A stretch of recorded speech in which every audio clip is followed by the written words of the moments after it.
猶大寫呢個猶大書嘅時候，佢係好重視以色列民族過往嘅歷史嘅。一個重視歷史嘅人，我覺得係好重要。因為點解呢？透過歷史可以學習好多嘅嘢啦。按照猶大書第7節咁樣講嘅，又如所多瑪俄摩拉和周圍城邑的人，也照他們一味的行淫，隨從逆性的情慾，就受永火的刑罰，作為鑑戒。原來以史為鑑啊，各位嗱，唐太宗曾經講過一句説話，古代嘅時候人照鏡嗰啲鏡係銅做嘅，所以佢話以銅為鏡可以正衣冠，可以整理我哋嘅衣裳；以史為鏡可以知興替，一個國家嘅興亡可以透過歷史睇到㗎。以人為鏡可以明得失，原來我哋讀聖經嘅時候睇人物嘅歷史，可以知道人生嘅得失。但今日猶大提醒我哋，以呢個歷史為鑑，以兩個好重要嘅城市同埋周圍嘅城市為鑑。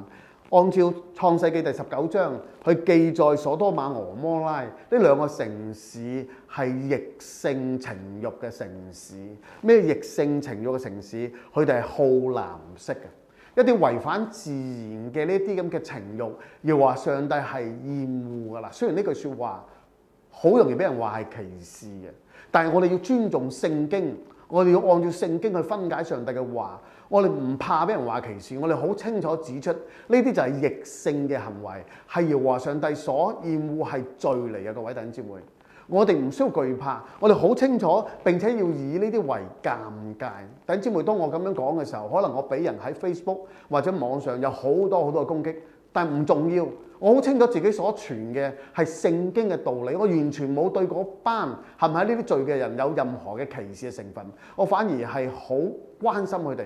好希望有一日能夠悔改歸向主耶穌基督。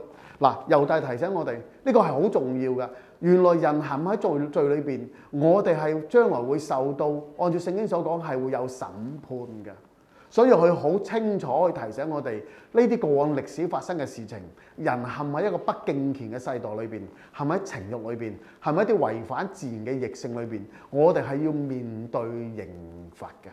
但係弟兄姊妹，我哋千萬唔好靠自己去扭轉呢啲咁嘅罪惡，而係真正虛懷去接納耶穌基督做你生命嘅主宰，做你救主。唯有靠着耶穌嘅恩典，佢罪嘅赦免係可以把你嘅生命改變嘅，係可以把你帶嚟你去脫離呢個罪惡嘅。